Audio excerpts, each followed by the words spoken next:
దేవుని యొక్క పరిశుద్ధమైన నామమునకు మహిమ కలుగును గాక.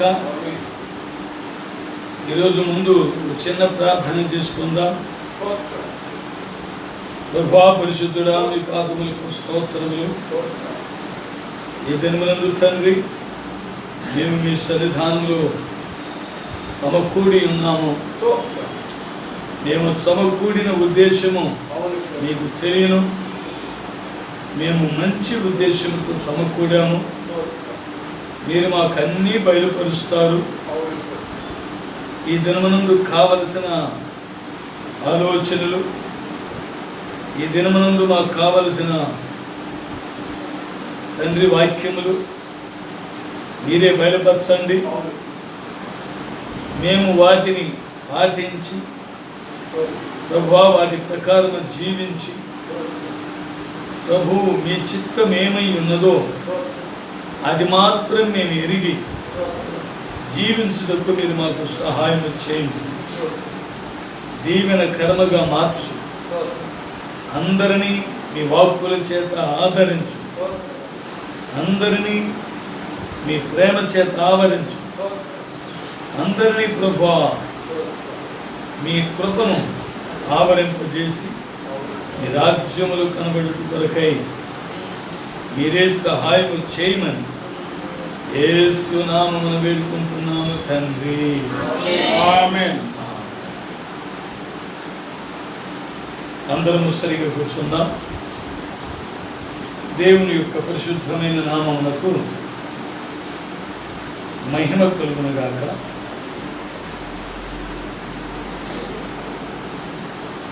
ప్రియమైనటువంటి దేవుని బిడ్డలారా, ఈరోజు మనము పరిశుద్ధ గ్రంథముల నుండి కొన్ని అంశాలు చూడబోతున్నాము. వాటిలో ఏవి మనకు ప్రయోజనము లేదు, ఏవి మనకు ప్రయోజనము అనేటువంటి కార్యాలు దేవుడు తన వాక్కుల ద్వారా తెలియపరిచాడు. ప్రయోజనం లేనివి ముందు చెప్పారు, ప్రయోజనమైనవి తర్వాత చెప్పారు. దేవునికి స్తోత్రం. ఇప్పుడు ప్రయోజనం లేని కార్యములను గురించి, ప్రయోజనకరమైన కార్యములను గురించి దేవుని వాక్యంలో చదువుకున్నప్పుడు ఇర్మియా గ్రంథం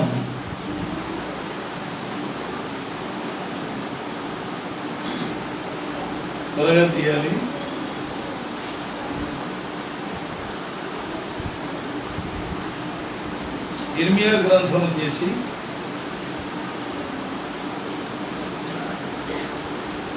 ఆ ఇర్మియా గ్రంథంలో 9వ అధ్యాయము, ఇర్మియా గ్రంథం 9వ అధ్యాయము 22, 23 వాక్యములు మనం చదువుకుందాం. ఇర్మియా గ్రంథం 9వ అధ్యాయము 22, 23 వాక్యములు చదువుకుందాం. యెహోవా వాక్కు ఇదే, నీవి మాట చెప్పుము. నేల మీద పెంటపడినట్లు, నేల మీద చాల మీద పెంటపడినట్లు. పంట పోయి వాని వెనుక, నేను చెప్పింది పొరపాటు. 23, 24 ఇర్మియా గ్రంథం 9వ అధ్యాయము 23, 24 వాక్యములో యెహోవా ఈలాగు సెలవిచ్చుచున్నాడు, యెహోవా ఈలాగు సెలవిచ్చుచున్నాడు. జ్ఞాని తన జ్ఞానమును బట్టియు, శూరుడు తన శౌర్యమును బట్టియు, సూర్యుడు తన శౌర్యమును బట్టి అతిశయింపకూడదు. ఏం చేయకూడదు? అతిశయింపకూడదు. ఐశ్వర్యవంతుడు తన ఐశ్వర్యమును బట్టి అతిశయింపకూడదు. మూడు అయ్యాయి. అతిశయించువాడు దేనిని బట్టి అతిశయింపవలనగా, ఇప్పుడు చూడండి, 3 కార్యాల్లో మనం ఏం చేయకూడదు, అతిశయింపకూడదు. 1, జ్ఞాని తన జ్ఞానమును బట్టి అతిశయింపకూడదు. 2, సూర్యుడు తన శౌర్యమును బట్టి అతిశయింపకూడదు. 3, ఐశ్వర్యవంతుడు తన ఐశ్వర్యమును బట్టి అతిశయింపకూడదు. అతిశయించువాడు దేనిని బట్టి అతిశయింపవలెననగా, ఇప్పుడు చదవండి. భూమి మీద కృప చూపుచు, ఏంటంట? ఎవరి మీద అతిశయించాలి? భూమి మీద కృప చూపుచు నీతి న్యాయములను జరిగించుచునున్న యెహోవాను నేనే అని గ్రహించి, యెహోవా మీదే అని గ్రహించి, యెహోవాను నేనే అని గ్రహించి నన్ను పరిశీలనగా తెలుసుకున్నట్టును బట్టి అతిశయింపవలెను. అట్టి వాటిలో నేను ఆనందించువాడనని యెహోవా సెలవిచ్చుచున్నాడు. ఇప్పుడు ఆయన ఆనందించే కార్యాలు ఏవేవి? భూమి మీద కృప చూపుచు, నీతి న్యాయములను జరిగించుచు, యెహోవాను నేనే అని గ్రహించి నన్ను పరిశీలనగా తెలుసుకున్నట్టును బట్టి అతిశయింపవలెను. అర్థమైందా? అతిశయించేవి 3, అతిశయింపకూడనివి 3. ఇప్పుడు అతిశయింపకూడనివి చూస్తున్నాం. జ్ఞాని తన జ్ఞానమును బట్టి అతిశయించకూడదు. అవునా? జ్ఞాని తన జ్ఞానమును బట్టి అతిశయింపకూడదు అని 1 కొరింథీయులకు రాసిన పత్రిక 1వ అధ్యాయంలో మనం చదువుకుంటే, చదవండి. 1 కొరింథీ 1వ అధ్యాయము 18 నుంచి 22 వరకు చదవండి. సిలువను గూర్చిన వార్త నశించుచున్న వారికి వెరితనము గాని రక్షింపబడుచున్న మనకు దేవుని శక్తి. ఇందు విషయమై చదవండి. జ్ఞానుల జ్ఞానమును నాశనము చేతును. చూసారా? జ్ఞానమును బట్టి అతిశయింపకూడదు. ఎందుకు అతిశయింపకూడదు? జ్ఞానుల జ్ఞానాన్ని ఏం చేస్తాను? నాశనం చేస్తాను. అందుకు కాబట్టి మీరు జ్ఞానమును గురించి ఏం చేయకండి, అతిశయింపకూడదు. నాకెంత జ్ఞానం ఉంది, నాకు అది తెలుసు, ఇది తెలుసు, నాకు అన్నీ తెలుసు, నాకు తెలియదంటూ ఏది లేదు, నేను చక్కగా అన్నీ పరిశీలించగలను, నీవెవరో నాకు తెలుసు, అవునా, నీ గురించి నాకు తెలుసు. ఇలాంటి జ్ఞానాన్ని బట్టి అతిశయింపకూడదు. అతిశయిస్తే ఆ జ్ఞానాన్ని దేవుడు ఏం చేస్తాడు? నాశనం చేస్తాడు. కాబట్టి మనం ఏం చేయకూడదు? అతిశయింపకూడదు. చూసారా? మళ్ళీ దాని కింద చూడండి. వివేకుల వివేకమును శూన్యపరుతును అని వ్రాయబడింది. అర్థమైందా? జ్ఞాని ఏమాయను, శాస్త్రి ఏమాయను, ఈ లోకపు తర్కవాది ఏమాయను, ఈ లోక ఈ లోక జ్ఞానమును దేవుడు ఎర్రితనముగా చేసి ఉన్నాడు కదా. ఈ లోక జ్ఞానమును దేనిగా చేశాడు? వెర్రితనముగా చేశాడు. ఈ లోక జ్ఞానమును గురించి అతిశయపడవద్దు. ఏ లోక జ్ఞానం ఏం చేశాడు? వెర్రితనంగా మార్చేశాడు. అర్థమైందా? లోక జ్ఞానము వెర్రితనం, అవునా కదా? మొదట లోక జ్ఞానాన్ని దేవుడు నాశనం చేస్తున్నాడు. రెండవది ఆ లోక జ్ఞానాన్ని ఏం చేశాడు? వెర్రితనంగా మార్చేశాడు. అవునా? మరలా మరి ఇంకో చోట వాక్యం చదివితే దాంట్లో కూడా ఏమని ఉన్నదంటే, భూ సంబంధమైన జ్ఞానం అది ఎటువంటిది, లోక సంబంధమైన జ్ఞానము అది ఇటువంటిది అనేటువంటి విషయాన్ని మనం చదువుకుంటే, యాకోబు రాసిన పత్రిక 3వ అధ్యాయము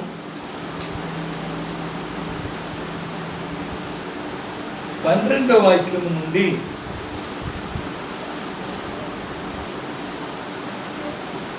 16వ వాక్యం వరకు 15 వరకు చాలండి. నా సహోదరులారా, అంజూరపు చెట్టున అంజూరపు చెట్టున ఒలీవ పండ్లైనను ద్రాక్ష తీగను అంజూరపు పండ్లైనను కాయన అటువలెను ఉప్పు నీటిలో నుండి తీయని నీళ్లు ఓరవు. అది కూడా మరి సంగతి.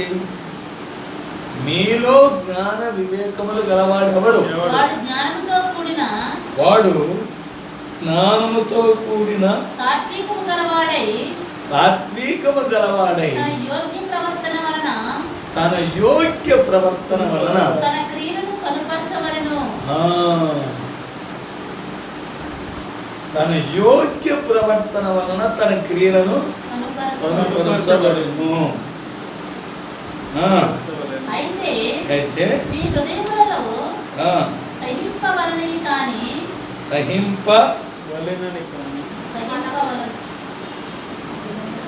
ఏం జరుగుతున్నారు మీరు?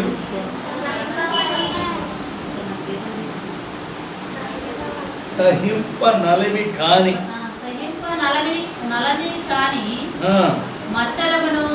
మత్సరమును వివాదమును ఉంచుకున్న వారైతే అతిశయింపవద్దు. అది సంగతి. అతిశయింపవద్దు.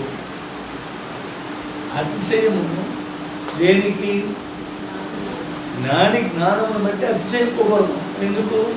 జ్ఞానాన్ని నాశనం చేస్తారు, లోక జ్ఞానాన్ని వెర్రితనముగా మారుస్తాడు. అర్థమైందా? మళ్ళీ జ్ఞానాన్ని ఇక్కడ ఏం చేశాడు? చదవండి. ఈ జ్ఞానము అది కాదు, ముందు చదివిందే. మీలో జ్ఞాన వివేకములు గలవాడెవడు? అదంతా ఉత్తమం. 14 చదువు. అయితే మీ హృదయములలో సహింపనలవి కాని మత్సరమును వివాదమును ఉంచుకున్న వారైతే అతిశయపడకండి. సత్యమునకు విరోధముగా అబద్ధమాడవద్దు. ఈ జ్ఞానము పైనుండి దిగివచ్చినది కాక, ఇది ఈ జ్ఞానం ఎటువంటిది కాదు, పైనుండి దిగి వచ్చినది కాక భూసంబంధమైనది. ఏం సంబంధమైనది? సంబంధమైనది, ప్రకృతి సంబంధమైనది, దయ్యముల జ్ఞానము దయ్యముల జ్ఞానము వంటిది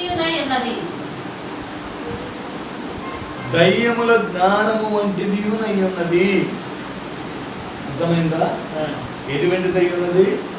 దయ్యముల జ్ఞానం వంటిది ఉన్నది. అందుకని ఈ లోక జ్ఞానము గురించి అతిశయపడకండి. మొదట ఏం చేస్తుంది జ్ఞానము? నాశనం. నాశనం చేస్తుంది. రెండవది జ్ఞానం ఏమవుతుంది? వెర్రితనంగా మారిపోతుంది. మూడవది జ్ఞానం ఏం చేస్తుంది? దయ్యముల జ్ఞానం వంటిది. అర్థమైందా? ఈ జ్ఞానము వలన మీకు వివాదము మత్సరాలు ఉంటే మీరేం అతిశయపడకండి అని చెప్తున్నాడు. మనము ఇతరుల మీద కోపము, మత్సరము అంటే కోపము, వివాదము అని అంటే వాగ్వాదాలు పెట్టుకోవటము, ఇవి మీలో కానీ ఉంటే మీరు మీకున్న జ్ఞానం బట్టి అతిశయపడకండి. ఇవన్నీ వ్యర్థము. చూసారా? జ్ఞానముల గురించి మనం గమనించాము. దేవునికి స్తోత్రములు కలుగును గాక. మళ్ళీ రెండవది దేని గురించి అతిశయపడొద్దు అన్నాడు? రెండవది ఏంటి? మొదటేమో జ్ఞానమును గురించి అతిశయపడవద్దు. రెండవది దేని గురించి అతిశయపడవద్దు? సూర్యుడు యుద్ధములో సూర్యుడు అతిశయపడకూడదు. తన శౌర్యము, తన బలము తనకు సహాయం చేయదు. అర్థమైందా? తనకు బలము సహాయం చేయదు. సూర్యుడు తన శూరత్వమును బట్టి జయించలేడు. అర్థమైందా? దేవునికి స్తోత్రములు. శూరత్వము కలిగినటువంటి గొల్యాతు, శూరత్వము కలిగిన గొల్యాతు ఎటువంటి వాడయ్యాడు? వాడు ఎర్రవీగుతున్నాడు. నా యొద్దకు రండి మీరు ఎవరైనా, వాడిని చంపి నీ మాంసం కాకులకు వేస్తా, ఆకాశ పక్షులకు వేస్తాను అంటూ ఉన్నాడు. తన శూరత్వాన్ని బట్టి అతిశయిస్తూ ఉన్నాడు. అవును కదా? దేవునికి స్తోత్రం. మొదటి సమూయేలు గ్రంథం 17వ అధ్యాయంలో చూస్తే సూర్యుడు తన శూరత్వాన్ని బట్టి మిడిమిట్లు పడుతూ తన గురించి అతిశయపడుతూ ఉన్నాడు. మొదటి సమూయేలు గ్రంథం 17వ అధ్యాయము సరా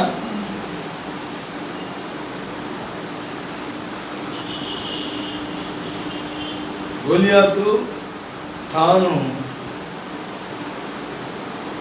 విర్రవీగుతున్నాడు. చూడండి,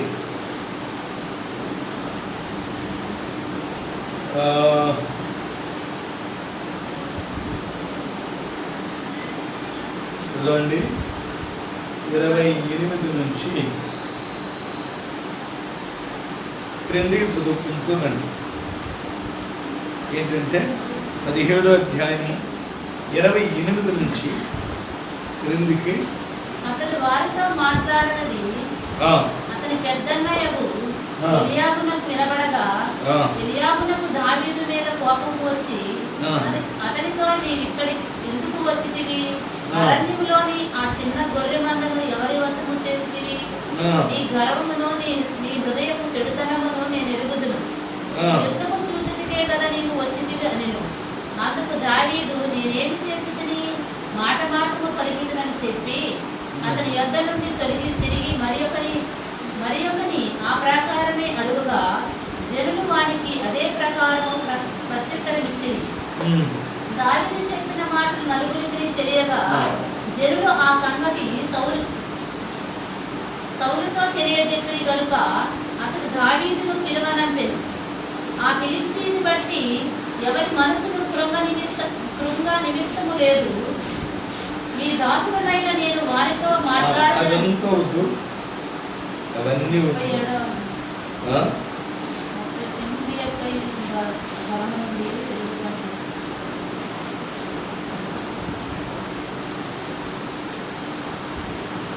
ఇరవై 28 కాదు, అదంతా ఇప్పుడు చదవనక్కర్లేదు.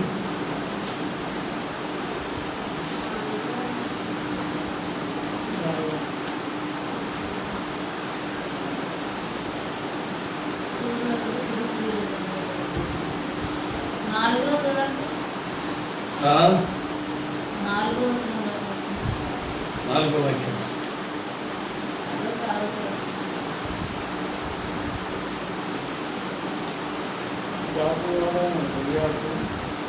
అదే 4వ వాక్యం 17వ అధ్యాయం 4వ వాక్యం. 4వ వాక్యం నుండి క్రిందికి చదవండి. గాతువాడైన గొల్యాతు అను శూరుడొకడు. గొల్యాతు అను ఎవరాడు? శూరుడు. ఆ సూర్యుడు ఏం చేయకూడదు? తన శూరత్వమును బట్టి, తన శౌర్యమును బట్టి అతిశయింపకూడదు. అతిశయిస్తే ఏమవుతారు అనే తర్వాత చూద్దాం. చదవండి చదవండి. ఫిలిష్తీయుల నుండి బయలుదేరుచుండెను. అతడు 6 మోళ్ళ జానడు ఎత్తు మనిషి. అతని తల మీద రాగి శిరస్త్రాణం ఉండెను. అతడు యుద్ధ కవచము ధరించి ఉండెను. ఆ కవచము 5,000 తులముల రాగి ఎత్తుగలది. మరియు అతని కాళ్ళకు రాగి కవచమును, అతని భుజముల మధ్యలో రాగి బల్లెం ఒకటి ఉండెను. అతని ఈటె కర్ర చేత గాని దోనె అంతా పెద్దది. మరియు అతని ఈటి కొన 600 తులముల ఇనుము ఎత్తుగలది. ఒకడు డాలును మోయుచు అతని ముందర పోవుచుండెను. అతడు నిలిచి ఇశ్రాయేలు దండువారిని పిలిచి, యుద్ధ పంక్తులు తీర్చుటకై మీరెందుకు బయలుదేరి వచ్చితిరి? నేను ఫిలిష్తీయుడు కానా? మీరు సౌలు దాసులు కారా? మీ పక్షముగా ఒకరిని ఏర్పరచుకొని అతడు నా యొద్దకు పంపుడి. అతడు నాతో పోట్లాడి నన్ను చంపగలిగిన ఎడల మేము మీకు దాసులమగుదుము. నేను అతన్ని జయించి చంపిన ఎడల మీరు మాకు దాసులై మాకు దాస్యము చేయుదురు. ఈ దినమున నేను ఇశ్రాయేలు సైన్యములను తిరస్కరించుచున్నాను. ఒకరిని నియమించిన ఎడల వాడును నేనును పోట్లాడుమని ఆ ఫిలిష్తీయుడు చెప్పుచూ వచ్చాను. సౌలు ఏం చేస్తూ వచ్చాడు? ఫిలిష్తీయుడు తన శూరత్వాన్ని గురించి ధూమని ఎగురుతూ ఉన్నాడు. కానీ చిన్న పిల్లవాడు ఒక 12 ఏళ్ల బాలుడు ఏం చేశాడు? ఒక పులక రాయితో అని చంపేశాడు. అది శూరత్వం పనికొచ్చిందా? పనికిరాదు. మన శూరత్వం ఏమైంది? ఆ సూర్యుడు ఏమైపోయాడు? కూలిపోయాడు ఒక్క రాయితో. ఇంత పులక రాయితో, గుండ్రాటి రాయితో ఆ ఫిలిష్తీయుడైన సూర్యుడు గొల్యాతు ఒక్క దెబ్బతో కూలిపోయాడు. శూరత్వము వానిని జయింపలేదు. శూరత్వము వానిని జయింపచేయలేదు. ఎందుకంటే బలాఢ్యుడు తన బలము చేత జయింపలేడు. సూర్యుడు తన శూరత్వము చేత జయింపలేడు. దేవునికి స్తోత్రం. అది కీర్తనల గ్రంథంలో ఉన్నది. అది ఇప్పుడు చదవడానికి అవసరం లేదు. కానీ వాడి అంత సూర్యుడు ఏమైపోయాడు?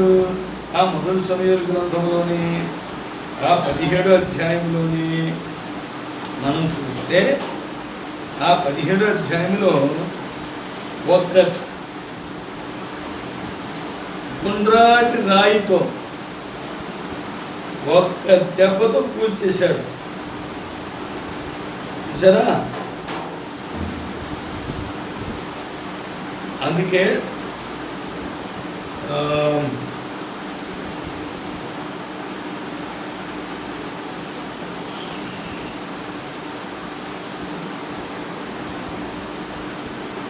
చదవండి.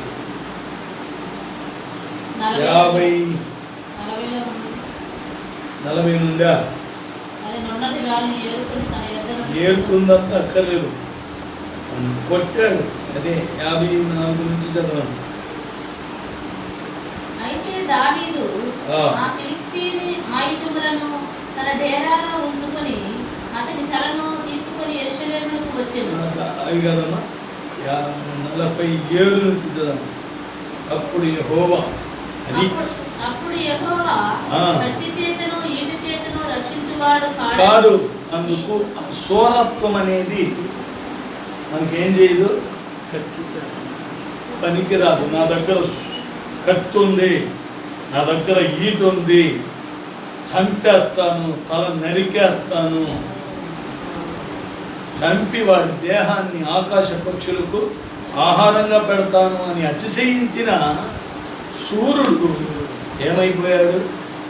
ఇప్పుడు క్రింద చదివితే అర్థమవుతుంది. యుద్ధము యెహోవాది.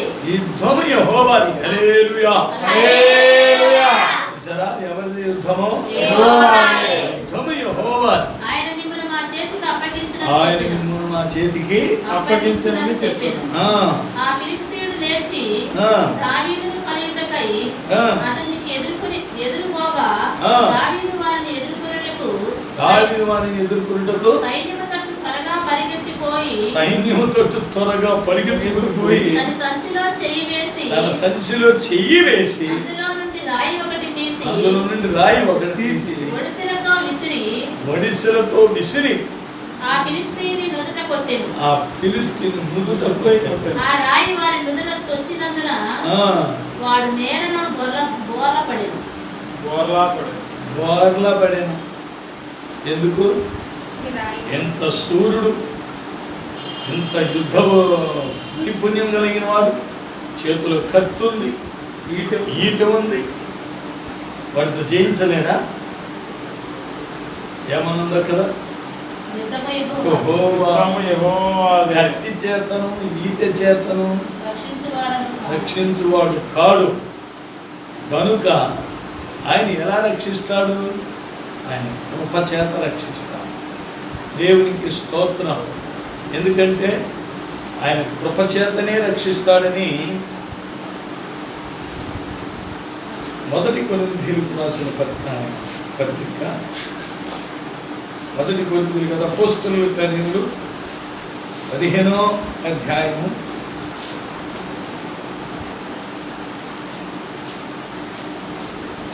1 కొరింథీయులు 15వ అధ్యాయము మరలా 1 కొరింథీ అంటున్నా. అపోస్తలుల కార్యములు 15వ అధ్యాయము, అందులో కృప చేతనే రక్షించుతున్నాడు అనే విషయాన్ని మనం తెలుసుకుంటున్నాం. దేవునికి స్తోత్రములు కలుగునుగాక.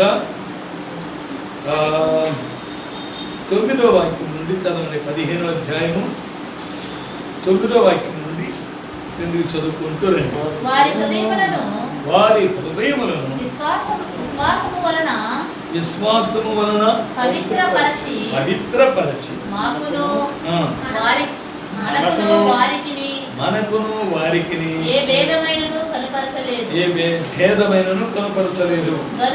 గనుక మన పితరులైన మనమైనను మోయలేని కాడిని శిశుల మెడ మీద పెట్టి మీరెందుకు దేవుని శోధించుచున్నారు?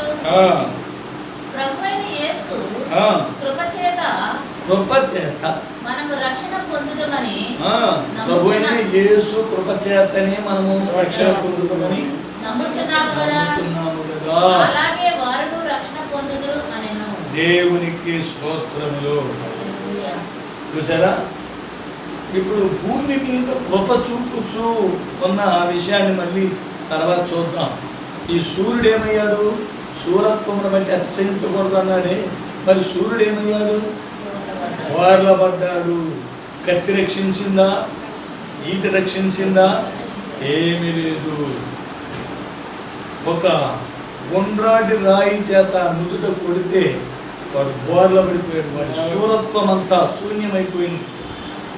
వాడి సూరత్వం అంతా ఏమైపోయింది? శూన్యమైపోయింది. బోర్ల పడిపోయాడు. దేవునికి స్తోత్రం. చూసారా? మరి అదే రీతిగా మరి ఇంకొకరిని చూస్తున్నాం. మరి ఇంకొకరు ఎవరు? ఇతను ఒక రాయితోనే బోర్లబడి చచ్చిపోయాడంటే ఆ సూర్యుడి తల తెగ నరకబడిందంటే మరి ఇంకో సూర్యుడు ఉన్నాడు. ఎవరా సూర్యుడు? సౌలు. సౌలు కూడా అందగాడు, ఎత్తరి, బాగా తెల్లగా ఉండేవాడు. దాని తర్వాత యుద్ధ నైపుణ్యం కలిగిన వాడు, సూర్యుడు. అయినప్పటికీ ఇతను యుద్ధమునకు వెళ్ళినప్పుడు అక్కడ ఏం జరిగింది అంటే యుద్ధంలో జనులు ఓడిపోయారు. సౌలు ఏం చేశాడు? చివరికి ఈ ఫిలిస్తీన్ల చేతులు నేను చావకు, సున్నతి లేని వాళ్ళ చేతులు నేను చావకు అని తన ఈటి మీదే తాను బోర్ల పడ్డాడు. తనకై తానే బోర్ల పడ్డాడు. గొలియాతు దావీదు కొడితే బోర్ల పడ్డాడు. సౌలు అయితే తన ఈటి మీద తానే బోర్ల పడ్డాడు. చూడండి, వీళ్ళ శూరత్వాలు వీరిని కాపాడాయా? దావీదు దేవుని కృప కొరకు నేను సైన్యములకు అధిపతియగు యెహోవా నామం పేరున నీ మీదకి యుద్ధానికి వస్తున్నాను అని చెప్పాడు. దేవుని కనికరము కోసం కనిపెట్టాడు, దేవుని కృప కోసం కనిపెట్టాడు. దేవునికి స్తోత్రం. అందువలన అతను జయం పొందాడు. సౌలు తాను యుద్ధశూరుడైనప్పటికీ ఎవరో చంపకుండా తన ఈట మీద తానే పడి చనిపోయాడు. అది మొదటి సమయాల గ్రంథంలో 18వ అధ్యాయంలో చూస్తూ ఉన్నాం. దేవునికి స్తోత్రములు కలుగునుగాక. మొదటి సమయాల గ్రంథం 18వ అధ్యాయం.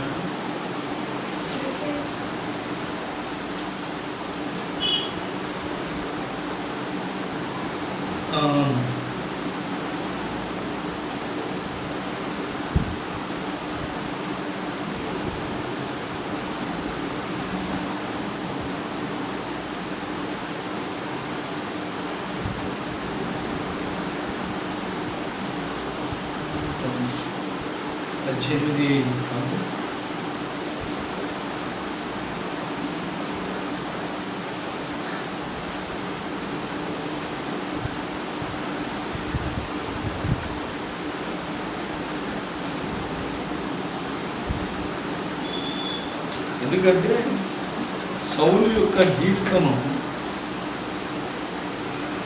ఎంతో సౌందర్యంగా జరిగింది. ఎంతో సౌందర్యంగా జరిగినప్పటికీ అతని జీవితం తనకు నెమ్మది లేకుండా పోయింది. ఎందుకంటే దావీదును చంపాలి, ఎలాగైనా వారికి 10,000 నాకు 1,000 అని చెప్పారు. అందువల్ల దావీదుని ఏం చేయాలి? చంపేయాలి. ఆ దావీదును చంపేస్తే ఇంక రాజ్యములో భూమి మీద నాకంటే గొప్పవాడు ఎవడు ఉండడు అని అనుకున్నాడు. ఇప్పుడు మొదటి సమయాల గ్రంథం 24వ అధ్యాయము ఎందుకు చదువుకుంటారు? మొదటి నుంచి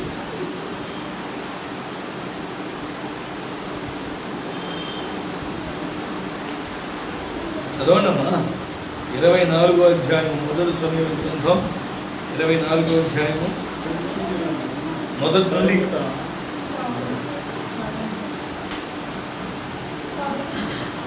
సౌలు ఫిలిష్తీయులను తరుముట మాని తిరిగి రాగా దావీదు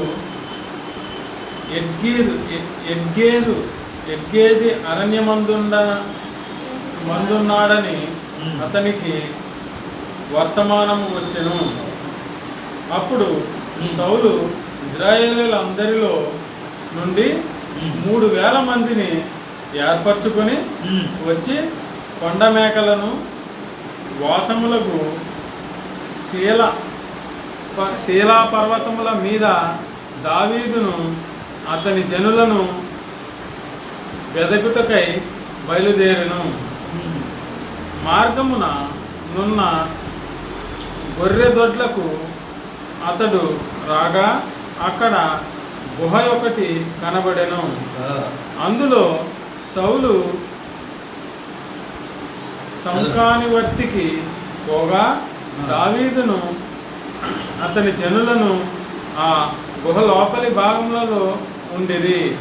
కనుక దావీదు జనులు, అదిగో నీ దృష్టికి ఏది మంచిదో అది నీవు అతనికి చేయునట్లు నీ శత్రువుని నీ చేతికి అప్పగింతునని యెహోవా నీతో చెప్పిన దినము వచ్చినని అతనితో అనగా, దావీదు లేచి వచ్చి సౌలునకు తెలియకుండా అతని పైవస్త్రపు చెంగును కోసెను. సౌలు పైవస్త్రమును తాను కోసెనని దావీదు మనసు నొచ్చి, ఇతడు యెహోవా చేత అభిషేకము పొందినవాడు గనుక యెహోవా చేత అభిషిక్తుడైన నా ప్రభువునకు నేను ఈ కార్యము చేయను. యెహోవాను బట్టి 31:4 అదే 31:4. సున్నతి లేని మీరు వచ్చి నన్ను పొడిచి అపహాసము చేయకున్నట్లు నీ కత్తి దూసి దాని చేత నన్ను పొడవమని తన ఆయుధములను ముందు 31 మొదటి నుంచే చదవాలి. అంతలో ఫిలిస్తీయులు ఇశ్రాయేలుతో యుద్ధము చేయగా ఇశ్రాయేలు ఫిలిస్తీయుల ఎదుట నుండి పారిపోయి గిల్బోవా పర్వతము వరకు ఫిలిస్తీయులు వారిని హతము చేయుచు సౌలును అతని కుమారును తరుముచు యోనాతాను, అబినాదాబు, మెల్కీషువా అను సౌలు యొక్క కుమారులను హతము చేసిరి. యుద్ధముల్లో సౌలు ఓడిపోవచ్చుండగా అతడు అంబులు వేయి వారి కట్టబడి వారి చేత బహు గాయములు నొందెను. అప్పుడు సౌలు సున్నతి లేని మీరు వచ్చి నన్ను పొడిచి అపహాసము చేయకుండానట్లు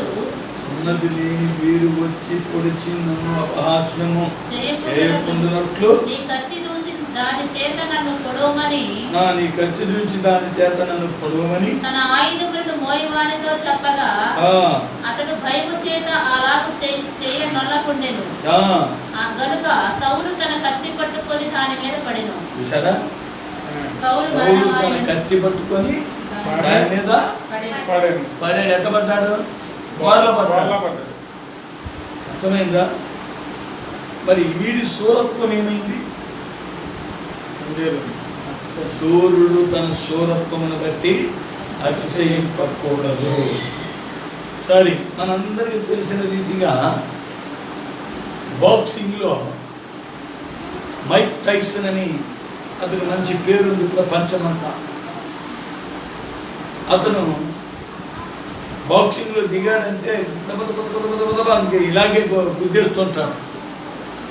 అవతల వ్యక్తిని దప్పుని కింద పడేసాడు, ఒక్క 2 గుద్దులకి పడేస్తాడు. అంతటి సూర్యుడు ఎంతమందిని గెలిచాడంట? 54 మందిని గెలిచాడు. చూసారా?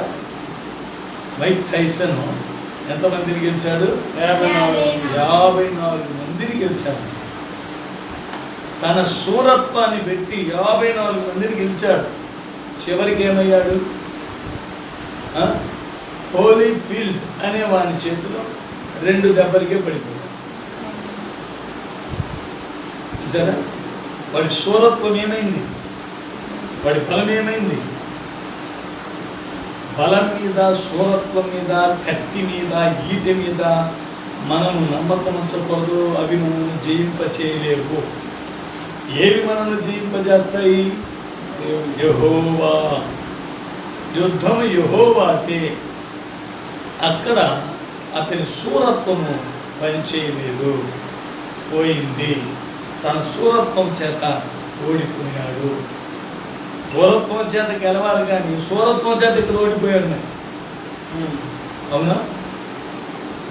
ఇట్లు ఓడిపోతారు కాబట్టి, బలము ఉడిగిపోతుంది కాబట్టి, శూరత్వం శూన్యమవుతుంది కాబట్టి ఏమి చేయకూడదు? శూరత్వమునందు అతిశయింపకూడదు. మళ్ళీ మూడోది ఏముంది? ఇంకా అలా సూర్యుని గురించి చూస్తే చాలా మంది ఉన్నారు ఐశ్వర్యవంతులు.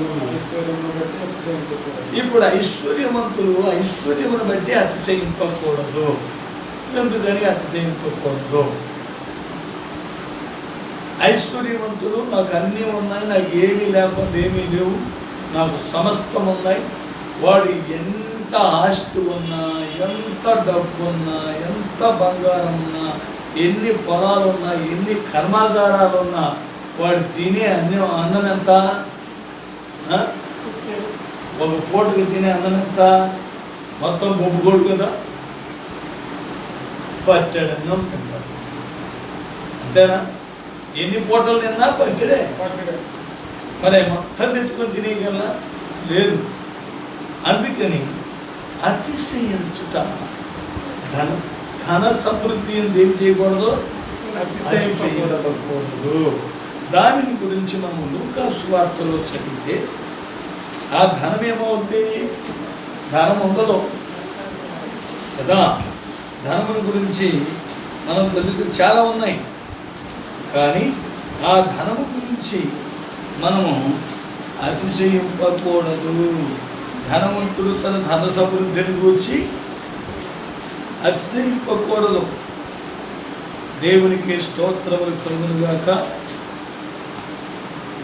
మరి లూకా సువార్త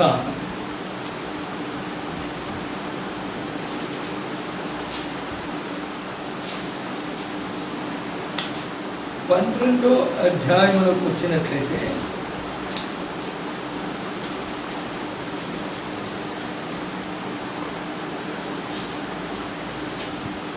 పన్నెండో అధ్యాయము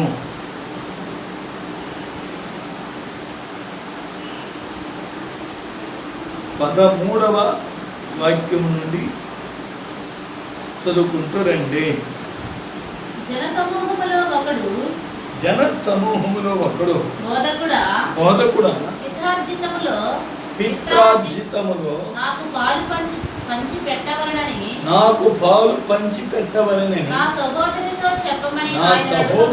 చెప్పమని అతనితో అనగా ఆయన పోయి నీ మీద తీర్పరిగానైనను పంచిపెట్టువానిగానైనను నన్ను ఎవడు నియమించనని అతనితో చెప్పాను. మరియు ఆయన వారితో మీరు ఏ విధమైన లోభమునకు ఎడమియక జాగ్రత్తపడుడి. చూసారా? ఒకని కలిమి విస్తరించుట ఏం కాదు, జీవమునకు మూలము కాదు. అది కలిమి అంటే ఏంటి? ధనము, ఆస్తి. ఇవి విస్తరించుట వలన దానికి ఏమి లేదు, జీవమును వాడు జీవించడానికి అవి ప్రయోజనం కాదు, అవి పనికిరావు. అర్థమైందా? ఒకని కలిమి విస్తరించుట వలన వాడు జీవించడానికి అవి కాదు. మరియు ఆయన వారితో ఈ ఉపమానము చెప్పెను. అబ్బా, ఎవరాడు? ఒక ధనవంతుని భూమి సమృద్ధిగా పండెను. ఒక ధనవంతుని భూమి ఏం చేసింది? సమృద్ధిగా పండెను. అప్పుడు అతడు నా పంట సమకూర్చుకున్నటకు నాకు స్థలము చాలదు కనుక నేనేమి చేతునని తనలో తాను ఏం చేశాడు? ఆలోచించుకొని నేను ఇలాగు చేతును, నా కొట్లు విప్పి వాటికంటే గొప్ప వాటిని కట్టించి. ఎందుకంటే ధనం విస్తరిస్తుందిగా, విస్తరిస్తుంది కాబట్టి ఇంకా పెద్ద చేస్తాం.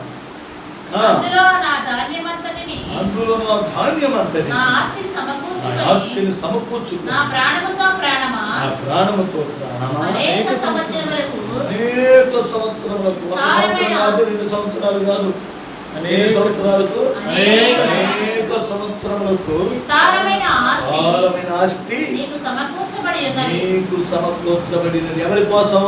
ప్రాణం కోసం. సుఖించు. అర్థమైందా? ప్రాణం కోసము ఎన్నో సంవత్సరాలకు తగిన ఆస్తిని సమకూర్చిపెట్టాడు. సుఖించుము, సుఖించుము, తినుము, తినుము, త్రాగుము, త్రాగుము, సంతోషించమని సంతోషించుము చెప్పుకొందననుకొనెను.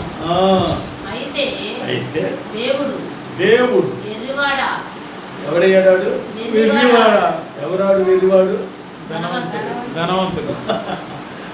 ధనవంతుని దేవుడు ఎవరిగా మార్చాడు? వెర్రివాడా. వెర్రివాడిగా మార్చాడు. ఈ రాత్రి చూసారా?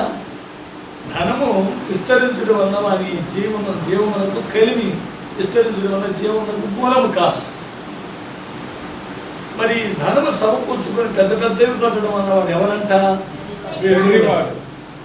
వెర్రివాడా, ఈ రాత్రి నీ ప్రాణము నడుగుచున్నారు. నీ ప్రాణము నడుగుచున్నావు. నీవు సిద్ధపరిచినవి ఎవనివగును అతనితో చెప్పాను అని అతనితో చెప్పాను. దేవుని ఎడల ధనవంతుడు కాక మనం ఎవరి ఎడల ధనవంతులం కావాలి? అది సంగతి. దేవుని ఎడల ధనవంతులు కావాలి. తన కొరకే సమకూర్చుకునివాడు, తమ కొరకే సమకూర్చుకునివాడు అలాగుననే ఉండెనని చెప్పి అలాగుననే ఉండును. ధనము తమ కొరకు సమకూర్చుకునేవాడు ఎలాంటి వాడై ఉంటాడు? అలాగంటే ఎలాగు? వెర్రివాడు.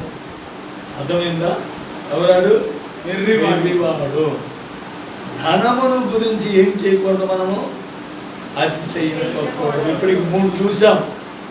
అర్థమైందా? ఈ ధనముల గురించి మనం చూస్తే చాలా ఉన్నాయి. ధనవంతుడు ఒకటకు ఆశపడుకుని నీవు ఆశపడిన తోడనే రెక్కలు ధరించి ఎగిరిపోవును. చూసారా? అది నీ వద్ద లేకుండా పోవును. దేవునికి స్తోత్రం.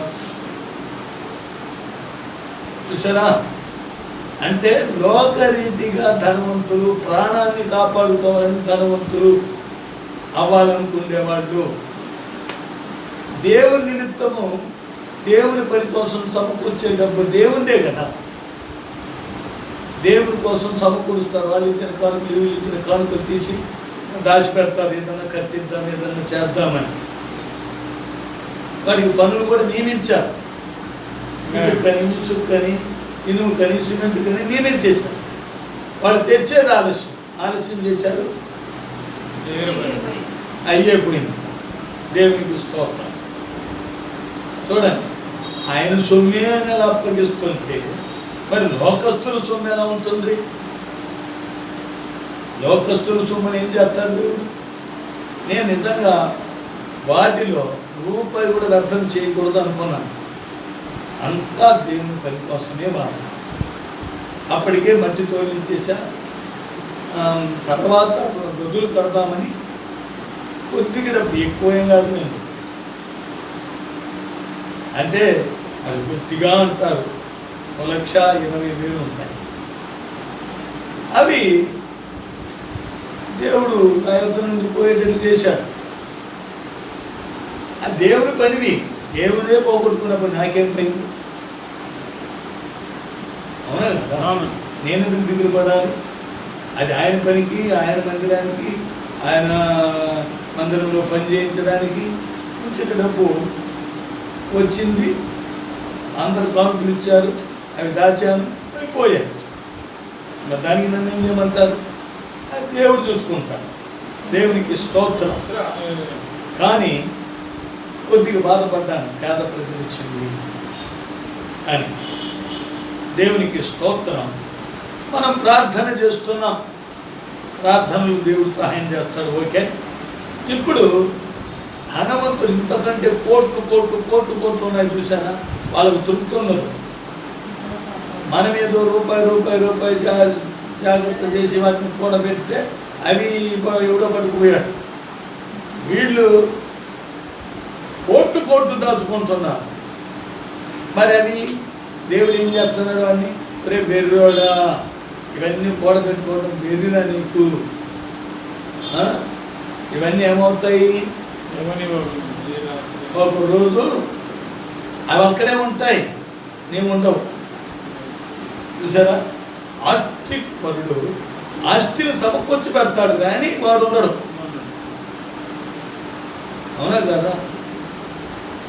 మరలా ఇంకో చోట కూడా వాక్యం ఉంది ప్రసంగి గ్రంథంలో ఆస్తిని గురించి చూస్తున్నాం. అంటే ఎక్కువసేపు ధ్యానించడానికి సమయం లేదు, కొద్ది కార్యం మాత్రమే చూద్దాం. ఇప్పుడు మరి ఇంకొక వాడు ఏం చేస్తున్నాడు? ప్రసంగి గ్రంథం తీసుకుని ప్రసంగిలో మనం చదువుకుంటే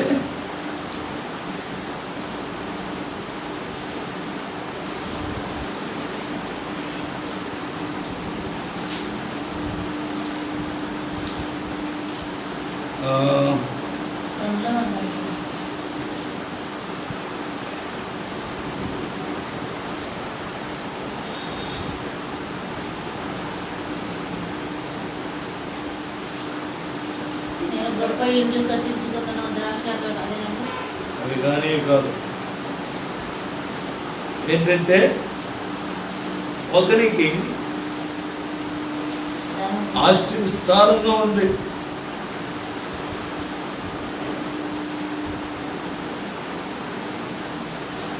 చదవండి 6వ అధ్యాయము 2వ వాక్యం నుండి చదవండి. ఏమనగా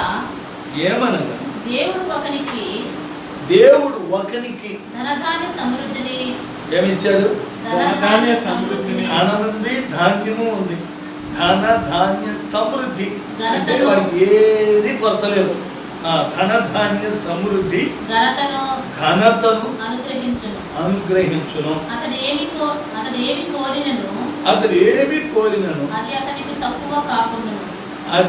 తక్కువ కాకుండా ఉండును. అయినను దానిని అనుభవించుటకు దేవుడు వానికి శక్తిని అనుగ్రహింపడు. అయిపోయింది పెట్టాను. దాన్ని అనుభవించడానికి వానికి శక్తిని అనుగ్రహింపడు. అందుకే మీరేమి చేయకండి, ధనమును గూర్చి అతిశయింపవద్దు, ఐశ్వర్యమును గూర్చి అతిశయింపవద్దు. చూసారా, ఇవి మనకు ప్రయోజనం లేవు, అవన్నీ పొయ్యేవే కాబట్టి వాటిని గురించి మీరు అతిశయించకండి. దాని తర్వాత ఇర్మియా గ్రంథానికి రండి. ఇర్మియా గ్రంథంలో మరలా ఏం చూస్తున్నాము? ఐశ్వర్యవంతుడి గురించి చూశాము.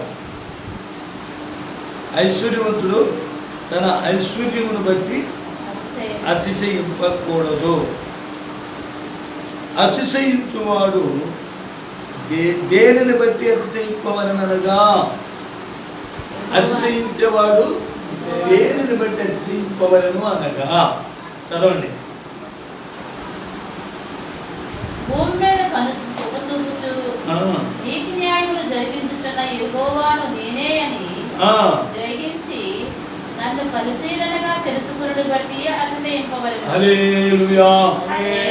దేవునిని పరిశీలనగా తెలుసుకోవటమే కృప చూపుతూ ఉన్నాడు. ఏం చూపిస్తున్నాడు? కృప చూపుతున్నాడు. నీతి న్యాయములు జరిగించుచున్నాడు. కృప చూపించడము. ముందు 3 కార్యాలు చూసాం. ఏమేంటివి?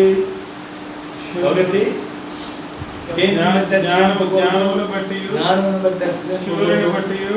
శౌర్యమును బట్టి అతిశయింపకూడదు, ఐశ్వర్యమును బట్టి అతిశయింపకూడదు. ఎందుకంటే అవన్నీ పోయేవే, అన్నీ పోతాయని మన వాక్యాలు కూడా చూసాం. వాటి వలన మనకు ప్రయోజనం లేదు. కొన్ని ధనధాన్యములైతే మనమే ఉండము, అవి ఉంటాయి, మనం పోతాం. చూసారా? కానీ ఇప్పుడు అతిశయించవలసింది ఎక్కడ? భూమి మీద కృప చూపుచు. భూమి మీద ఏం చూపిస్తున్నాడు ఆయన? కృప చూపుతున్నాడు. అందుకు ఆయన కృప చూపించే కార్యములను గురించి చాలా మనం చూస్తాము. కానీ ఇప్పుడు రోమీలకు రాసిన పత్రికలో కొన్ని మనము చూద్దాం. రోమీలకు రాసిన పత్రిక 9వ అధ్యాయము రోమిలకు రాసిన పత్రికలో చూస్తే అక్కడ 9వ అధ్యాయంలో దేవుడు చెబుతూ ఉన్నాడు. ఏమిటంటే ఆ 9వ అధ్యాయంలో దేవుడు ఏమని చెప్తున్నాడంటే,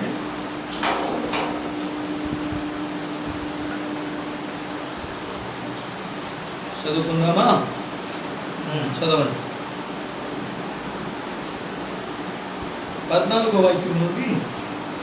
కాబట్టి నేనేమందును దేవుని యందు అన్యాయము కలదా, దేవుని యందు అన్యాయము కలదా అట్లనరాదు. అందుకు మోషేతో ఈలాగు చెప్పుచున్నాడు, ఎవరిని కరుణింతును వారిని కరుణింతును, ఎవని ఎడల జాలి చూపుదును వాని ఎడల జాలి చూపుదును. కాగా పొందగోరు వాని వలననైనను ప్రయాసపడు వాని వలననైనను కాదు గాని కరుణించు దేవుని వలనే అగును. అందుకు కాబట్టి మనము దేవుని కృపను ఆనుకుని ఉండాలి. ఎందుకంటే కీర్తనల గ్రంథంలో ఆయన కృప కొరకు కనిపెట్టుకునేవాడు ధన్యుడు అనే వాక్యంలో ఉన్నది. దేవుని కృప కొరకు మనం కనిపెట్టుకుని ఉండాలి. దేవునికి స్తోత్రములు కలుగును గాక. అవునా? ఇక్కడ ఆయన కృప చూపుతూ ఉన్నాడు. ఎవరి మీద? ఎవరిని కరుణిస్తాడో వారి మీద, ఎవరికి కృప చూపిస్తాడో వారి మీద, జాలి పడతాడో వారి మీద. దేవునికి స్తోత్రం. ఆయన యందు మనం అతిశయించాలి. దేవునికి స్తోత్రములు. ఇంకా వాక్యాలు ఉన్నాయి, చెప్తాను. దేవుని యొక్క పరిశుద్ధమైన నామమునకు మహిమ కలుగును గాక. ప్రియమైనటువంటి దేవుని బిడ్డలారా, మరలా మనం గమనిస్తే భూమి మీద కృప చూపొచ్చు. చూసారా?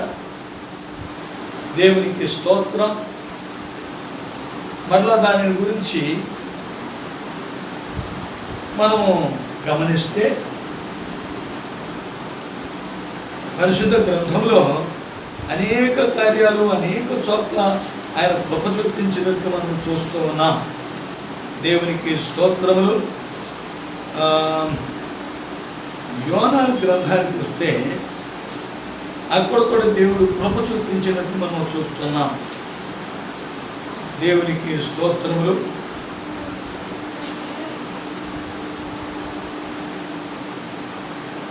చదవండి.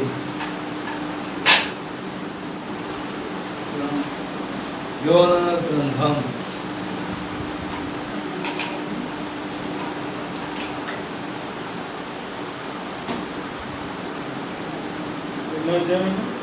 2వ అధ్యాయము 9వ వాక్యం నుండి చదువుకుంటారండి.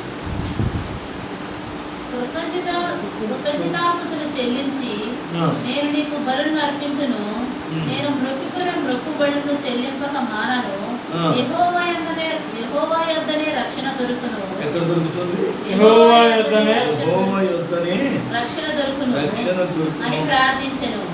అంతలో యెహోవా మత్స్యమునకు ఆజ్ఞయ్యగా అది యోనాను నేల మీద కక్కివేసెను. అయిపోయింది.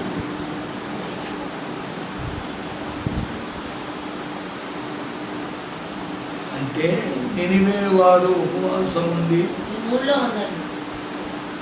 నేను 2 చెప్పాను. 3 అధ్యాయం. మనుషులందరూ తమ దుర్మార్గమును విడిచి తాము చేయు బలత్కారమును మానివేయవలనని మనుషులేమి పశువులేని సమస్తమును గోనెపట్ట కట్టుకొనవలెను. జనులు మనఃపూర్వకముగా దేవుని వేడుకొనవలెను అని దూతలు నినివే పట్టణంలో చాటించి ప్రకటన చేసిరి.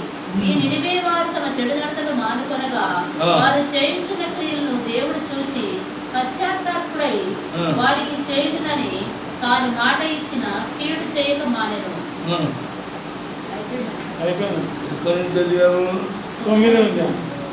9 నుండి చదివారు. 6 నుంచి చదవండి. ఆ సంగతి నినివే రాజులకు వినబడినప్పుడు అతడు తన సింహాసనం మీద నుండి దిగి తన రాజవస్త్రము తీసివేసి గోనెపట్ట కట్టుకొని బూడిదలో కూర్చుండెను. మరియు రాజైన తానును ఆయన మంత్రులను ఆజ్ఞేయగా, ఒకవేళ దేవుడు మనసు త్రిప్పుకొని పశ్చాత్తాపుడై మనకు లైవ్ కాకుండా తన కోపాగ్ని చల్లార్చుకొనును గనుక మనుషులు ఏది పుచ్చుకొనకూడదు. పశువులు గాని, ఎద్దులు గాని, గొర్రెలు గాని మేత మేయకూడదు, నీళ్లు త్రాగకూడదు. మనుషులందరూ తమ దుర్మార్గములు విడిచి తాము చేయు బలత్కారమును మానివేయవలెను. మనుషులేమి పశువులేమి సమస్తమును గోనెపట్ల కట్టుకొనవలెను. మనుషులు మనఃపూర్వకముగా దేవుని వేడుకొనవలెను అని దూతలు నినివే పట్టణంలో చాటించి ప్రకటన చేసింది. ఈ నినివే వారు తమ చిన్ననాడులు మానుకొనగా వారు చేయుచున్న క్రియలను దేవుడు చూచి పశ్చాత్తాపుడై వారికి చేయుదునని వారి మాట ఇచ్చిన కీడు చేయక మానేను. దేవునికి స్తోత్రము. ఇప్పుడు వాళ్ళ మీద ఏం చూపించాడని అర్థము? కనికరము చూపించాడు, కృప చూపించాడు. వాళ్ళకు చేస్తానని చెప్పిన కీడు, నినివే పట్టణమును నాశనం చేస్తానన్న ఆ మాటను దేవుడు చేయలేదు. అప్పుడు వాళ్ళ మీద ఏం చూపించాడని అర్థము? కృప చూపించాడు, కనికరము చూపించాడు. దేవునికి స్తోత్రం కలుగుగాక. ఇప్పుడు మళ్ళీ ఇర్మియా గ్రంథంలోకి వస్తే అక్కడ ఏమని చూసాము? కృప చూపుచు నీతి న్యాయములను, ఏమన్నది? భూమి మీద కృప చూపుచు నీతి న్యాయములను జరిగించుచున్నా. భూమి మీద నీతి న్యాయములు జరిగించే మనుషులెవరు? భూమి మీద నీతి న్యాయములు జరిగించేవాడు ఒక్కడు. నీతిమంతుడు ఒక్కడును లేడు, న్యాయవంతుడు ఒక్కడును లేడు. ఇది రోమా 3వ అధ్యాయంలో చదవండి. రోమిలకు రాసిన పత్రిక 3వ అధ్యాయంలో ఒక్కడు కూడా లేడు. కానీ ఎవరున్నారు? దేవుడు ఉన్నాడు కదా. రోమిలకు రాసిన పత్రిక 3వ అధ్యాయంలో గ్రహించువాడు ఎవడనూ లేడు, దేవుని వెతుకువాడెవడనూ లేడు. అది చూసారా? ఎందుకంటే 11వ వాక్యం నుండి మనం చదివినప్పుడు, 3వ అధ్యాయం 11వ వాక్యం నుంచి మనం చదివినప్పుడు అక్కడ ఏమన్నది? నీతిమంతుడు లేడు, ఒక్కడునూ లేడు, గ్రహించువాడు ఎవడనూ లేడు, దేవుని వెలుగువాడు ఎవడనూ లేడు. అందరూ త్రోవ తప్పి ఏకముగా పనికి మాలిన వారైరి. ఒక్కడైనను లేడు. ఇప్పుడు ఎవరున్నారు నీతి న్యాయములు జరిగించేవాడు? దేవుడు ఒక్కడే. దేవుడు ఒక్కడే నీతి న్యాయములను జరిగించేవాడని తెలుసుకున్న నిమిత్తం ఈ వాక్యములో నీతిమంతుడు లేడు, ఒక్కడును లేడు, మరి దేవుని వెతకువారు లేరు అని చెప్పి ఇక్కడ స్పష్టంగా తెలియపరిచారు. దేవునికి స్తోత్రం. చూసారా? మరి దేవుని నీతిమంతుడు లేడన్నప్పుడు ఎవరు మాత్రం నీతిమంతుడు? దేవుడు మాత్రం నీతిమంతుడు కదా. దాని గురించి ఇర్మియా గ్రంథం 10వ అధ్యాయంలో మనం చదువుకుంటున్నాం. దేవునికి స్తోత్రములు కలుగునుగాక. ఇర్మియా గ్రంథం 10వ అధ్యాయము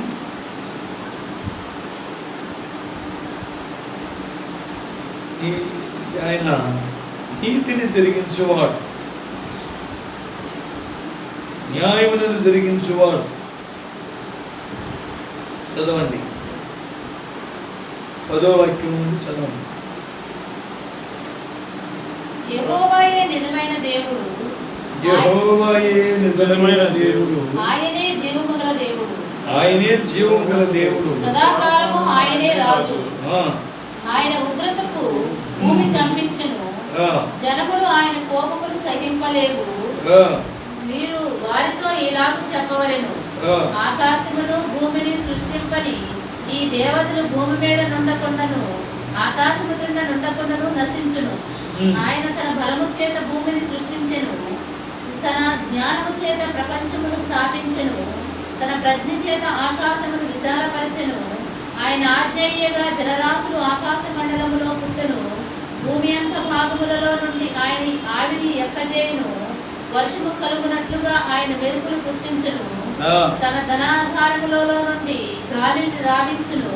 తెలివిలేని ప్రతి మనుషుడు పశుప్రాయుడు, పోతపోయి ప్రతి వాడును తాను చేసిన విగ్రహమును బట్టి అవమానము నొందుచున్నాడు. చాలు చాలు చాలు, అవన్నీ చాలు. ఇప్పుడు దేవుడు కృప చూపుచు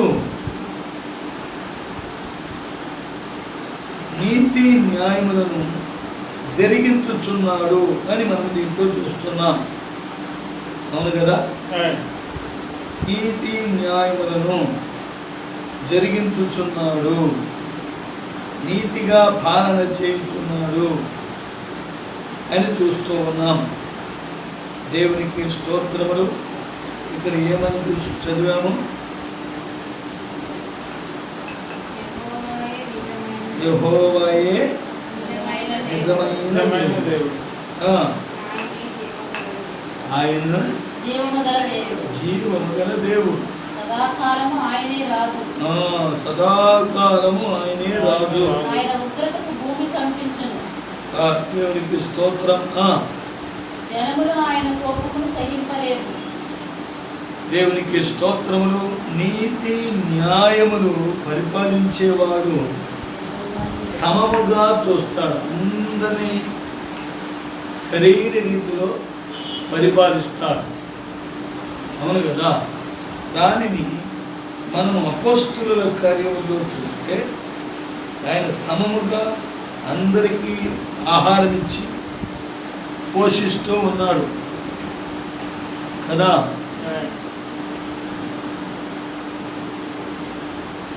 దేవుని యొక్క పరిశుద్ధమైన నామమునకు మహిమ కలుగును గాక.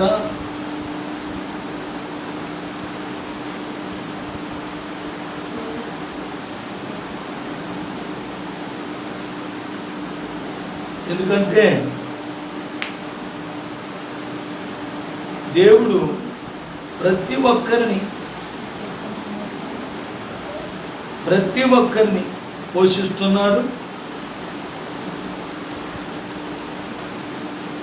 ప్రతి ఒక్కరికి న్యాయం చేస్తూ ఉన్నాడు. దేవునికి స్తోత్రములు.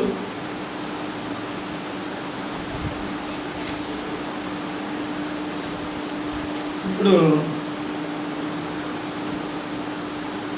11వ అధ్యాయములో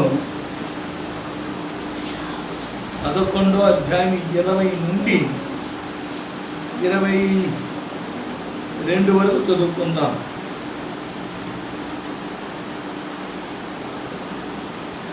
కుప్రీలు కొందరును కురేనీయులు కొందరును వారిలో ఉండిరి. వీరు అంత్యోఖయకు వచ్చి గ్రీసు దేశపు వారితో మాట్లాడుచు ప్రభువైన యేసును గురించిన సువార్త ప్రకటించిరి. ప్రభు హస్తము వారికి తోడై ఉండెను గనుక నమ్మిన వారు అనేకులు ప్రభువు తట్టు తిరిగిరి. వారిని గురించిన సమాచారం యెరూషలేములోనున్న సంఘపు వారు విని బర్నబాను అంతియొకయ వరకు పంపిరి. అతడు వచ్చి దేవుని కృపను చూసి సంతోషించి ప్రభువు స్థిర హృదయముతో హత్తుకొనవలెనని అందరినీ హెచ్చరించెను. అతడు పరిశుద్ధాత్మతోనూ విశ్వాసముతోనూ నిండుకున్న సత్పురుషుడు.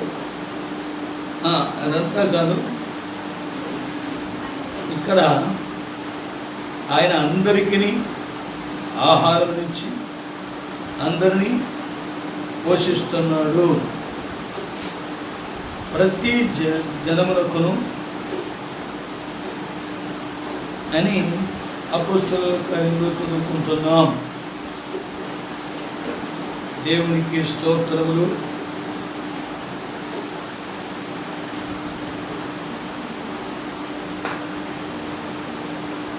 ఆ 14వ అధ్యాయము 15వ వాక్యం నుండి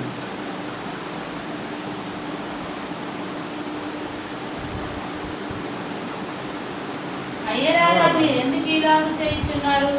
ఇదే మేము సంగతి. కూడా మీ స్వభావము వంటి స్వభావము గల మేము వారిని, కూడా మీ స్వభావం వంటి స్వభావము గల నరులమే. స్వభావము గల నరులమే.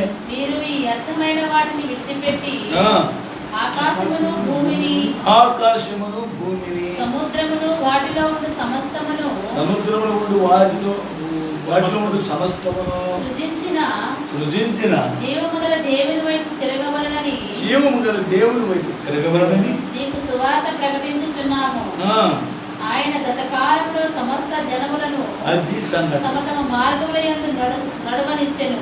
ఆయన సమస్త జనాన్ని ఏం చేశాడు? తమ తమ మార్గం ఎందు నడవనిచ్చాడు. మన ఇష్టం వచ్చినట్టు పోనిచ్చాడు. ఆయన ఆకాశము నుండి మీకు వర్షమును చూసారా, నీతిమంతుడికి వర్షం ఇచ్చాడు, పాపికి వర్షం ఇచ్చాడు. అవునా?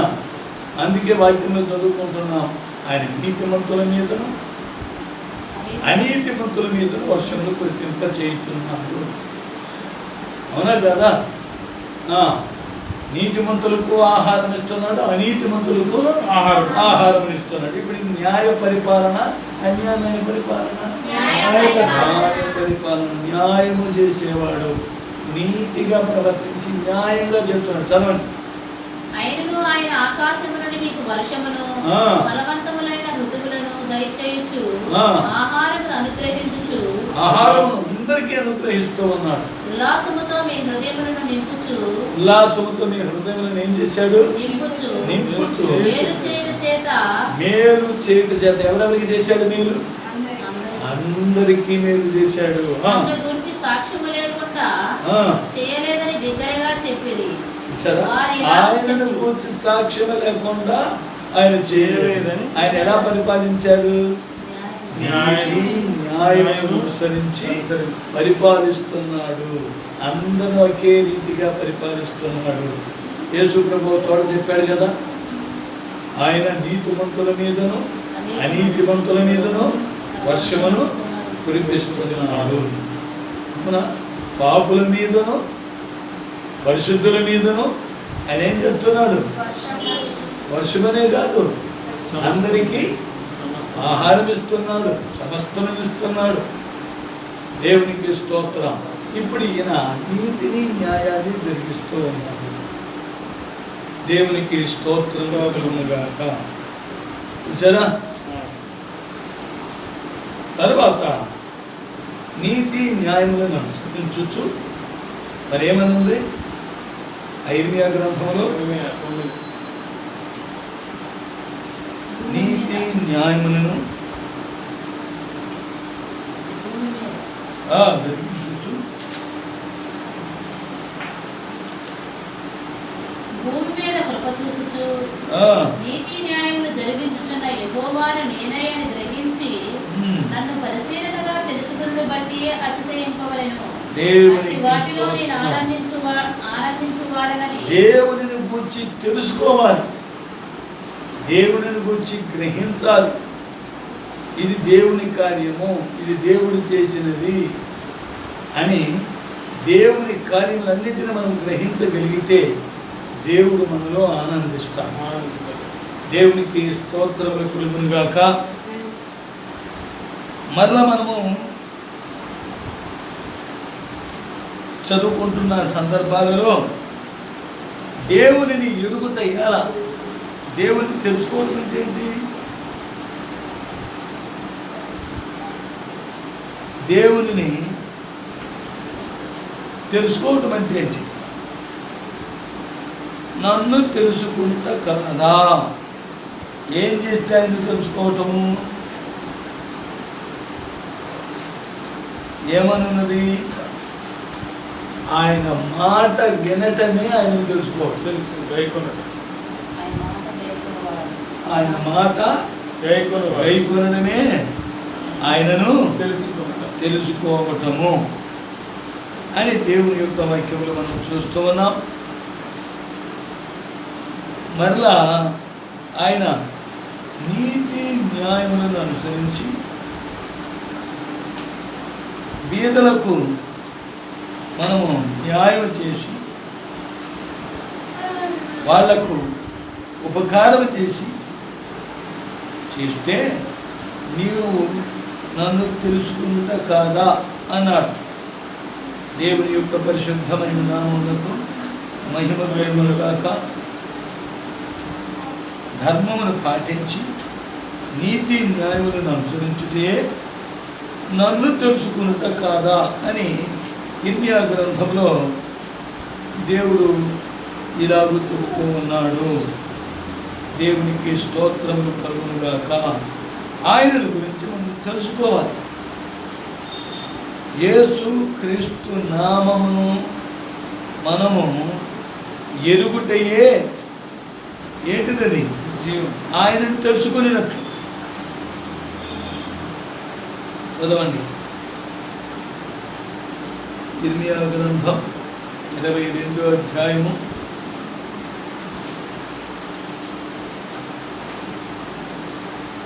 16వ వాక్యం. ఇర్మియా గ్రంథం 22వ అధ్యాయం 16వ వాక్యం. అతడు దీనులకును దరిద్రులకును న్యాయము తీర్చు ఏం చేయొచ్చు? న్యాయము తీర్చుచు సుఖముగా బ్రతికెను. అలాగు చేయుటే నన్ను తెలుసుకొనుట కాదా? ఇదే యెహోవాకు. దేవుని తెలుసుకోవటం ఎలా? న్యాయం తీర్చుచు సుఖముగా బ్రతుకను. ఎవరికి ఏ బాధ కలుగు చేయకూడదు, ఏ ఇబ్బందిని చేయకూడదు, ఎదుటివాడి మనసులో నొప్పించకూడదు, నీతిగా ప్రవర్తించాలి. నీతి అంటే మీ అందరికీ తెలుసు, వాక్యమును అనుసరించి జీవించుటయే నీతి. దేవుని మాట వినుటయే నీతి. అవన్నీ వాక్యాలు ఉన్నాయి, అన్నీ చదివి చెప్పాలంటే సమయం చాలు. దేవుని మాట వినువాడి నీతి గలవాడు. దేవునికి స్తోత్రము.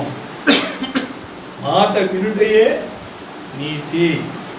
ఆయన మాట విని ఆ ప్రకారం జీవించుటే నీతి. ఇప్పుడు 22వ అధ్యాయము 16వ వాక్యంలో చదివిన ప్రకారం మళ్ళా వాక్యాన్ని చదవండి. అతడు దీనులకును దరిద్రులకును న్యాయము తీర్చుచు ఏం చేశాడు? దీనులకును దరిద్రులకును న్యాయము తీర్చుచు సుఖముగా బ్రతికెను. సరే, ఎలా బ్రతికాడు? ఎక్కడ సుఖం ఉన్నది? డబ్బు ఉంటే సుఖం ఉంటుందా? జ్ఞానం ఉంటే సుఖం ఉంటుందా? లేకపోతే మనకు ఐశ్వర్యం ఉంటే సుఖం ఉంటుందా? 100 మంది పిల్లలు ఉంటే సుఖం ఉంటుందా? మనకు వేటిలో సుఖం ఉన్నది అనేటువంటి విషయం ఇందులో తెలుస్తుంది. ఏమిట్లో ఉంది? దీనులకును దరిద్రులకును న్యాయము తీర్చాలి. అందులో ఏమన్నది? నీ దీనులకు దరిద్రులకు న్యాయం తీర్చే వాళ్ళకి అందులో ఏమన్నది? కాదు, సుఖముగా బ్రతికిన సుఖం అన్నది అందులో. దీనులకు దరిద్రులకు న్యాయం తీరిస్తే సుఖమన్నది. దేవునికి స్తోత్రం. అలా సుఖంగా బ్రతకాలి. అబ్బా, నాకు ఇంకేమీ ఇబ్బంది లేదు, నేను అంతా సుఖంగా ఉన్నాను, డబ్బులు ఉన్నాయి, ధాన్యం ఉంది, మాకు ఆస్తి ఉంది, పేరు ఉంది, ప్రఖ్యాతి ఉంది, అన్నీ ఉన్నాయి, నాకు ఇప్పుడు ఏం ఇబ్బంది లేదు, సుఖంగా ఉన్నాను. ఏది నీ సుఖము? భిక్ష కొడితే ₹1 ఇవ్వదు. అడుక్కుంటూ వచ్చి అమ్మ అన్నమంటే అమ్మ అంత అన్నం కూడా పెట్టరు. వాళ్ళకి సుఖం ఉందా? వాళ్ళకి సుఖం ఉంటుందా? అయితే వాళ్ళకి సుఖం లేదు. ఎక్కడ మనకు సుఖం అన్నది? దీనులకు దరిద్రులకు న్యాయము తీర్చే దాంట్లోనే మనకు సుఖం ఉన్నది. దీనులకు దరిద్రులకు న్యాయం తీర్చుచు సుఖముగా బ్రతికెను. అలాగూ చేయుటే నన్ను తెలుసుకునుట కాదా? చూడండి, దేవుణ్ణి తెలుసుకునే అనుభవం. దేవుని ఎలా తెలుసుకుంటా? దీనులకు దరిద్రులకు న్యాయం తీరిస్తే అందులో మనకు సుఖం ఉన్నది. ఆ సుఖ జీవనములోనే ఎవరిని కనుక్కున్నామో దేవుని తెలుసుకున్నాము. దేవునికి స్తోత్రములు. ఇప్పుడు ఉదాహరణకు దేవుడు ఒక మాట చెప్పాడు, ఏమని? బీదలను కటాక్షించువాడు ధన్యుడు. బీదలను కటాక్షించువాడు ధన్యుడు. వాడు చేసిన ఉపకారములకు ప్రత్యుపకారము చేయను అని ఇప్పుడు దేవుడు ఏం చేస్తున్నాడు? వాడు చేసిన ఉపకారానికి ప్రత్యుపకారం చేస్తున్నాడు. ఇప్పుడు ఈ దరిద్రులకు ఇచ్చిన వాడు వారికి ప్రత్యుపకారం జరుగుతుందంటే దాంట్లో వీడేం తెలుసుకున్నాడని అర్థము? బీదలను కటాక్షించేవాడు యెహోవాకు అప్పించువాడు. యెహోవాకు అప్పు ఇవ్వడం వలన వాడికి ఏం జరుగుతుంది? వీడికి పేదవాడికి సహాయం చేశాడు. ఇది ఎవరికి అప్పించినట్లు? యెహోవాకు అప్పించాడు అని మనం గ్రహిస్తే మనం దేవుని తెలుసుకున్నాం. అర్థమైందా? పేదవాళ్లకు సహాయం చేస్తే అయ్యో మనకు దేవుడు సహాయం అనగా దేవునిని మనం తెలుసుకున్నాం. ఎలా? ఈ ఉపకారం చేయడం వల్ల దేవుడిని తెలుసుకున్నాం అని అర్థం. పేదోడికి ఇచ్చినప్పుడు, దరిద్రునికి ఇచ్చినప్పుడు దేవుణ్ణి మనం తెలుసుకొని ఇస్తున్నాం. దేవునికి స్తోత్రం. దేవుణ్ణి తెలుసుకున్నట్టు ఇందే మనం ఏం చేయాలంట? చదవమ్మా. ఇర్మియా గ్రంథం 9వ అధ్యాయంలో ఏమని చదువుకున్నాము? అతిశయించువాడు దేనిని బట్టి అతిశయింపవలనగా ఏమి? భూమి మీద కృప చూపుచు నీతి న్యాయములను అనుసరించి యెహోవాను నేనే అని గ్రహించి నన్ను పరిశీలనగా తెలుసుకుని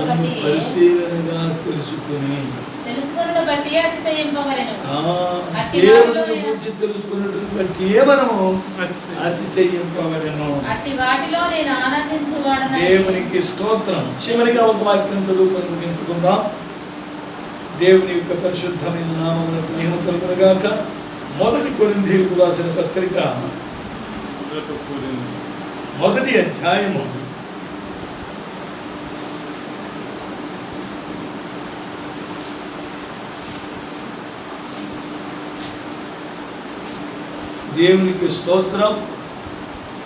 అధ్యాయము 30-31 అయితే ఆయన మూలముగా మీరు క్రీస్తు యేసునందున్నారు. అతిశయించువాడు ప్రభువునందే అతిశయింపవలెను. ఇప్పుడు అతిశయించేది ఎక్కడ అతిశయించాలి? ఎక్కడ అతిశయించాలి?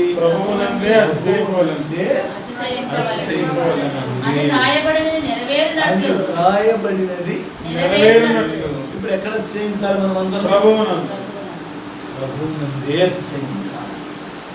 ఇప్పుడు జ్ఞానమునందు అతిశయింపకూడదు. అదేమవుతుంది?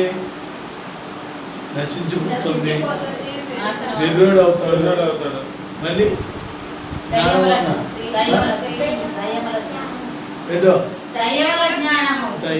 జ్ఞానంగా మారిపోతుంది.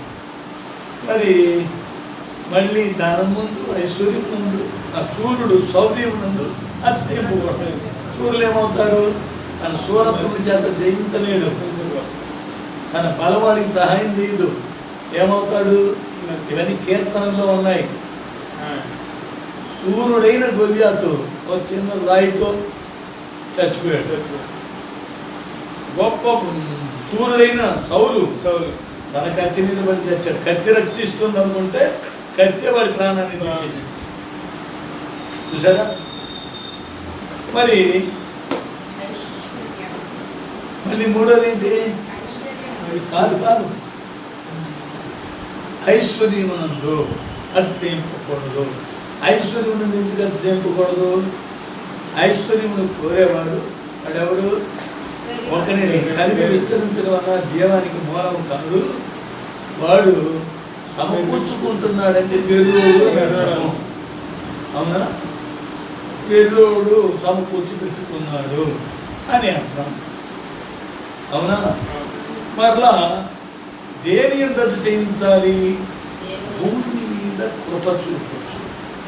ఎలా కృప చూపించాడు?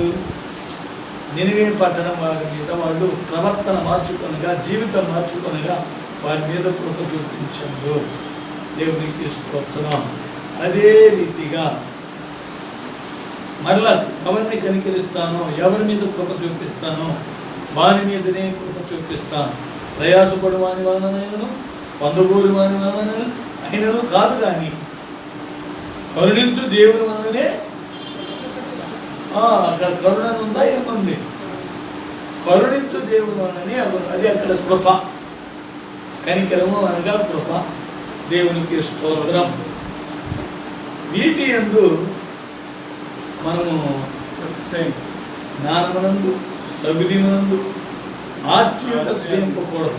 అవన్నీ పోతాయి. కానీ దేని ఎందుకు అతిశయించాలి? భూమి మీద కృప చూపిస్తూ, కృప చూపించే దేవుని యందు నీతి న్యాయములు. నీతి న్యాయములు అంటే ఏంటి? తాగుబోతుల మీద వర్షం కురిపిస్తున్నాడు, త్రాగుబోతుల మీద వర్షం కురిపిస్తున్నాడు. అవునా? మంచివాళ్ళకు వర్షం కురిపిస్తున్నాడు, చెడ్డవారి మీద వర్షం కురిపిస్తున్నాడు. దాని గురించి మనము మత్తయి సువార్తలో చదువుతున్న చదివి ముగించుకుందాం. మత్తయి సువార్త 6వ అధ్యాయంలో చూస్తున్నాం. మత్తయి సువార్త 6వ అధ్యాయం చూసుకుంటే అక్కడ ఆయన మంచివారి మీదనో చెడ్డవాళ్ళ మీదనో వర్షం కురిపిస్తున్నాడు.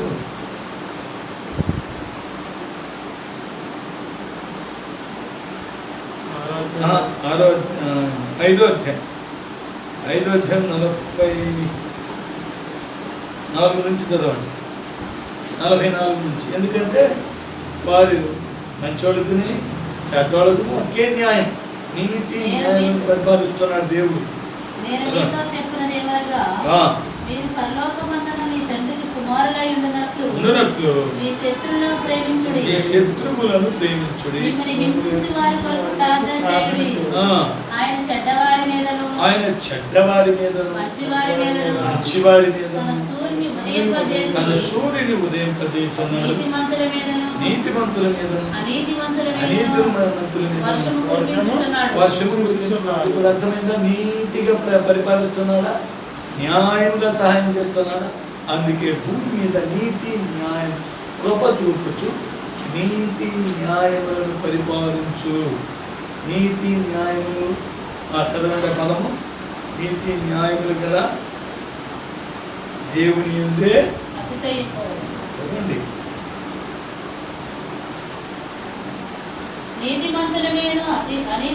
అది కాదు, ఇర్మియా గ్రంథం 9.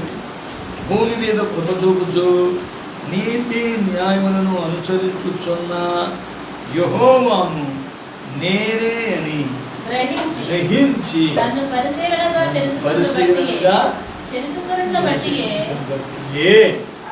అతిశయింపవలెను. దేవునికి స్తోత్రం. చూసారా? ఎందుకంటే నీతి న్యాయములను పరిపాలిస్తున్న దేవుడు నీతిమంతుల మీదను అనీతిమంతుల మీదను వర్షం కురిపిస్తున్నాడు. మరి పాపుల మీదను పరిశుద్ధుల మీదను సూర్యుని ఉదయింపజేస్తున్నాడు. అందరికీ న్యాయం ఒకటే, అందరికీ నీతి ఒక్కటే. అలా పరిపాలిస్తున్నాం. అయినను మనం అతిశయించేదల్లా ఈ దేవుని తెలుసుకోవటం వల్ల అతిశయించాను. నేను దేవుని తెలుసుకున్నాను, నేను దేవుని ఎరిగి ఉన్నాను. అవునా? అందుకే యేసు వాక్యం చదువుకుంటున్నాను. ఏంటంటే ఇప్పుడు వాక్యం చదవక్కర్లేదు. యేసు క్రీస్తుని ఎరుగుటయే కాదు, యేసు క్రీస్తుని ఎరుగుటయే నిత్య జీవము. అర్థమైందా? యేసు క్రీస్తు ఆయన కుమారుడని ఎరుగుటయే నిత్య జీవం. దేవునికి స్తోత్రం. అది యోహాను రాసిన పత్రిక మొదటి పత్రికలో చివరి వాక్యం. యోహాను రాసిన మొదటి పత్రికలో 5వ అధ్యాయంలో 5వ అధ్యాయంలో 13, 14 వాక్యాలు.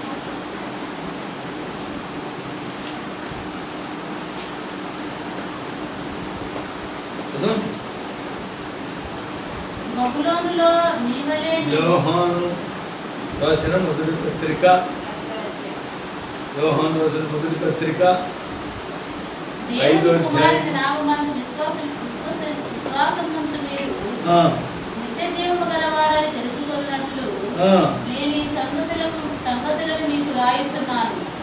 ఆయనను బట్టి మనకు కలిగిన ధైర్యం ఏదనగా ఆయన చిత్తానుసారముగా మనం ఏది అడిగినను ఆయన మన మనవి ఆనందించుననిదియే. 13వ వాక్యం 12, 13 దేవుని కుమారుని అంగీకరించువాడు జీవము గలవాడు. దేవుని కుమారుని అంగీకరింపనివాడు జీవము లేనివాడే. దేవుని కుమారుని నామమందు విశ్వాసముంచు మీరు నిత్య జీవము గలవారని తెలుసుకున్నట్లు నేను ఈ సంగతులు మీకు రాయుచున్నాను.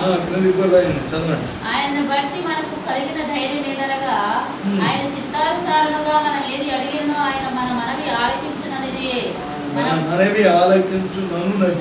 మనం ఏమి అడిగినను ఆయన మన మనవి ఆలకించునని మనం ఎరిగిన యెడల మనం ఆయనను వేడుకొనినది మనకు కలిగినవని ఎరుగుదము. తన సహోదరుడు మరణకరము కాని పాపము చేయగా అదక్కర్లేదు. దేవునికి స్తోత్రం. యేసు క్రీస్తు దేవుడిని ఎరుగుటయే మనకేంటి? నిత్య జీవం. సరే, ఆయనను మనము ఎరిగామని అర్థం, దేవునిని ఎరిగామని అర్థం. దేవునికి స్తోత్రములు కలుగును గాక. ఆయనను ఎరుగుట, ఆయనను తెలుసుకొనుట అనేటువంటి విషయాల గురించి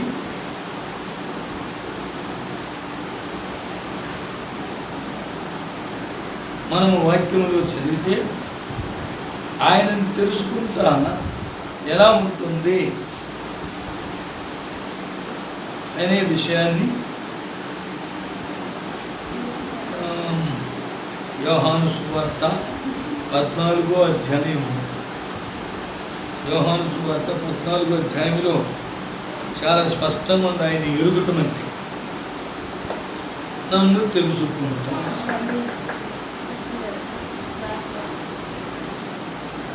చూసారా?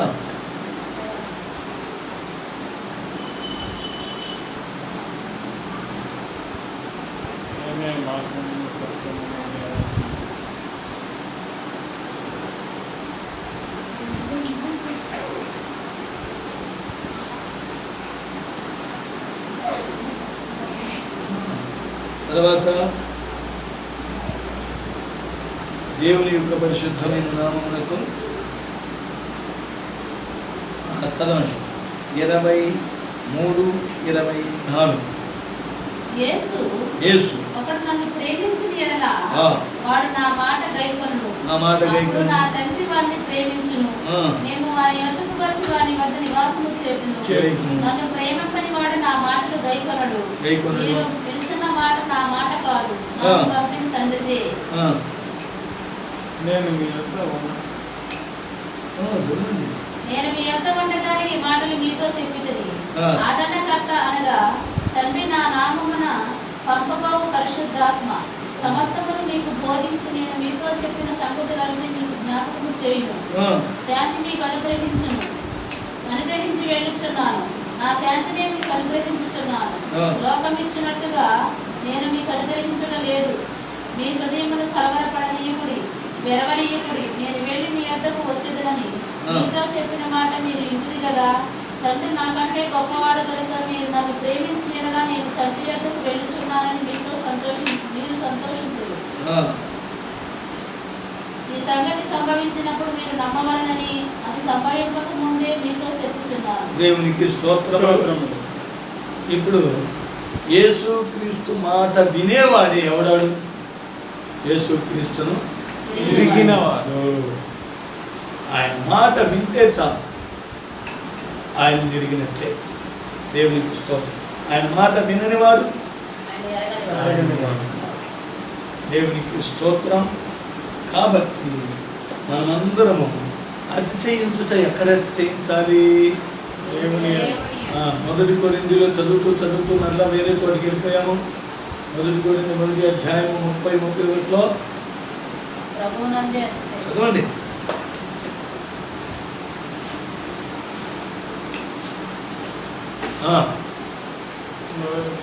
అతిశయించువాడు అతిశయించువాడు ప్రభువునందే అతిశయింపవలెను అని రాయబడినది నెరవేరినట్లు దేవుని మూలముగా ఆయన మనకు జ్ఞానమును చూసారా? ముందు చూసామే, ఆ జ్ఞానమునందు మీరు అతిశయపడొద్దు. దేవుడే మనకు జ్ఞానంగా మారుతున్నాడు. చూడండి, జ్ఞానమును నీతియు పరిశుద్ధతయు విమోచనమాయెను. దేవునికి స్తోత్రం. చూసారా? ఇప్పుడు అతిశయించే మనము ఎవరి యందు అతిశయించాలి? దేవుని యందు. ప్రభువునందే అతిశయించవలెను. ఇక మిగిలిన మూడింటిలో జ్ఞానములోను, శూరములోను, ఐశ్వర్యములోను అతిశయింపగలన్నీ పోతాయి. కానీ అతిశయించే దేని మీద అతిశయించాలి? తెలుసుకోవటం. ప్రభువుని తెలుసుకోవటం ఎలా? ప్రభువును తెలుసుకునేది ఎలా? నీతి న్యాయములను అనుసరిస్తూ దీనులకును దరిద్రులకును న్యాయం చేస్తూ సుఖంగా బ్రతకడమే ఆయనను తెలుసుకోవటం. దేవునికి స్తోత్రం. ఈలాగు ఆయనను తెలుసుకోవడం అనగా యేసు క్రీస్తు మాట వినుటయే దేవునికి స్తోత్రం. ఆయన మాట వినని వాడు ఆయనను ఎరుగడు. అవునా? దాని గురించి యోహాను రాసిన మొదటి పత్రికలో 4వ అధ్యాయంలో నన్ను ఎరుగుట అనేటువంటి పదం అక్కడ ఉంది. యోహాను రాసిన మొదటి పత్రిక 4వ అధ్యాయంలో ఆ ఒక్క వాక్యం చదివి ముగించుకుందాం. నన్ను ఎరుగుట, ఆయనను ఎరుగుట అనేటువంటి విషయం దేవుని యందు అతిశయించి ఆయనలో మనం ఆయన్ను ఎరిగిన వారమై ఉంటాము. యోహాను రాసిన మొదటి పత్రిక 4వ అధ్యాయము చదవండి. 10వ వాక్యం నుండి క్రిందికి చదవండి. మనము దేవుని ప్రేమించమని కాదు, తానే మనల్ని ప్రేమించి మన పాపములకు ప్రాయశ్చిత్తమై ఉండుటకు తన కుమారుని పంపెను. ఇందులో ప్రేమ ఉన్నది. ప్రియులారా, దేవుడు మనల్ని ఈలాగు ప్రేమింపగా మనం ఒకరినొకరు ప్రేమింపబద్ధులమై ఉన్నాము. ఏ మానవుడు దేవుడిని ఇప్పుడును చూచి ఉండలేదు. మనం ఒకరినొకరు ప్రేమించిన యెడల దేవుడు మన యందు నిలిచి ఉండెను. ఆయన ప్రేమ మన యందు సంపూర్ణమగును. దీని వలన మనము ఆయన యందు నిలిచి ఉన్నా మరియు ఆయన మన యందు ఉన్నాడని తెలుసుకొచ్చున్నాము. ఏలయనగా ఆయన దేవుడిని మనం తెలుసుకుంటున్నాం. ఎలా? ప్రేమ చూపిస్తే దేవుడు మన యందు ఉన్నాడని తెలిసిపోతుంది, ఎరుగుతున్నాం. ఇంకా ఆయన మన యందు ఉన్నాడని తెలుసుకొచ్చున్నాము. ఏలయనగా ఆయన మనకు తన ఆత్మలో పాలు దయచేసి ఉన్నాడు. మరియు తండ్రి తన కుమారుని లోకరక్షకుడిగా ఉండుటకు పంపి ఉండుటయే మేము చూసి సాక్ష్యమిచ్చుచున్నాము. యేసు దేవుని కుమారుని ఎవడు ఒప్పుకొనునో వానిలో దేవుడు నిలిచి ఉన్నాడు. వారిలో ఎవరున్నారు? ఇప్పుడు దేవుడు నిలిచి ఉన్నాడు. వాడు దేవుని యందు ఉన్నాడు. మన ఎడల దేవునికి ఉన్న ప్రేమను మనం ఎరిగిన వారమై దాన్ని నమ్ముకొని ఉన్నాము. దేవునికి స్తోత్రం. ప్రేమను ఎరిగితేనే ఎవరిని ఎరిగినట్లు? దేవుని ఎరిగిన. మనము ప్రేమ కలిగి ఉంటే దేవుని ఎరిగిన వారం అవుతాము. ప్రేమ లేకపోతే మనం దేవుని ఎరిగిన వారం అవుతాము. దీనులను దరిద్రులను నీతి న్యాయాలను పరిపాలించడమే, వారి నీతి న్యాయాలు చెయ్యటమే. ప్రేమ కలిగితేనే అలా చేస్తాం. పేదవారికి దరిద్రునికి ప్రేమ లేకపోతే చెయ్యము. కాబట్టి ప్రేమ కలిగి ఉండుటయే దేవుని ఎరుగుట. ఎరుగుట. దేవునికి స్తోత్రం. ఈ విధంగా దేవునిని ఎరిగిన వారి మూలాన దేవుడు సంతోషిస్తున్నాడు. ప్రేమ కలిగిన వారిని చూచి దేవుడు సంతోషిస్తున్నాడు. కాబట్టి మనందరం దేవుని ఎరిగిన వారమై అనగా ప్రేమ గల వారమై జీవిద్దాం. అలా జీవించడానికి యేసు ప్రభువు మనందరికీ సహాయం చేయనుగాక. ఆమేన్. దేవునికి స్తోత్రం. వచ్చిన ప్రార్థన చేసుకుందాం. ప్రభువా పరిశుద్ధుడా, మీ పాదములకు స్తోత్రం. ఈ దినమునందు తండ్రి, మీరు మాకు అతిశయించుట ఎలా అని మీరు మాకు బయలుపరిచారు. వేటి వేటి యందు అతిశయింపకూడదు, అతిశయింపకూడని వాటి వలన మాకు మేలేమి లేదు, అవన్నీ నశించిపోతాయి. అయితే అతిశయింపవలసిన వాటి మీద మేము అతిశయించాలి. ఏమిటి అయ్యా? నీతి న్యాయములను అనుసరించాలి. ఈ భూమి మీద కృప చూపిస్తున్నారే, మీ కృప అందరి మీద చూపిస్తున్నారు. ఎలా తండ్రి? నీతిమంతుల మీదను, అనీతిమంతుల మీదను, పాపుల మీదను, విశుద్ధుల మీదను అయ్యా మీరు సూర్యుని ఉదయింపజేసి వర్షమును కురిపించి న్యాయముగా పరిపాలిస్తూ అందరికీ ఆహారం ఇస్తూ ఉన్నారే, అది నీతి న్యాయ పరిపాలన. అట్లు మీరు చేస్తున్నారని నేను ఎరుగుటయే మిమ్ముని ఎరుగుతా. ప్రేమ కలిగి ఉన్నటయే మిమ్ముని ఎరుగుతా. ఇట్లు మేము మిమ్ముని ఎరుగుట వలన మాలో మీరు ఆనందిస్తున్నారని మీరు బయలుపరిచినందుకు మీకు స్తోత్రం. మిమ్మల్ని ప్రేమించు వాని యందు మీరు ఆనందిస్తున్నారు. మీకే స్తోత్రం. తన పొరుగు వారిని ప్రేమించడం వలన మీరు ఆనందిస్తున్నారు. మీకు స్తోత్రం. అన్నిటి యందు మీరు ఆనందించి ప్రభువా మీరు సంతోషాన్ని కలుగజేసి మీరే మహిమ పొందండి. మాకందరికీ మేము మీలో ఉన్నామని, మిమ్మల్ని ఎరిగి ఉన్నామని మేము అతిశయించడానికి మీరు మాకు సహాయం చేయండి. నేను దేవుడిని ఎరిగి ఉన్నా, దేవుడిని తెలుసుకొని ఉన్నా. ఎలా తెలుసుకున్నా? ప్రేమ కలిగి తెలుసుకున్నాను. ప్రేమ యందు ఉండి తెలుసుకున్నాను. ప్రేమ కలిగి ఉండుట వలన నేను ఆయనను తెలుసుకుని ఉన్నానని ఎరిగి ఉన్నాను అని ప్రభువా మీరు ఈరోజు మాకందరికీ తెలియపరిచినందుకు స్తోత్రం. వీటన్నిటిని గ్రహించి మేమందరం నీ కొరకు జీవించి నీ రాజ్యంలో కనబడే భాగ్యం అందరికీ దయచేయమని యేసు క్రీస్తు నామమున అడిగి వేడుకొనుచున్నాము తండ్రి. ఆమేన్. స్తోత్రం స్తోత్రం స్తోత్రం స్తోత్రం. మన ప్రభువును రక్షకుడును విమోచకుడునైన ప్రభువైన యేసు క్రీస్తు యొక్క కృపయు, తండ్రి అయిన దేవుని యొక్క ప్రేమయు, పరిశుద్ధాత్ముని యొక్క సహవాసమును ఇప్పుడును ఎల్లప్పుడును సకల పరిశుద్ధులకును విశేషముగా దేవా మీ యందు అతిశయించు వారికి అందరికీ సదాకాలము తోడై ఉండునుగాక. ఆమేన్. హల్లెలూయా హల్లెలూయా హల్లెలూయా హల్లెలూయా. అందరికీ ప్రభు నామం పేరుట స్తోత్రములు.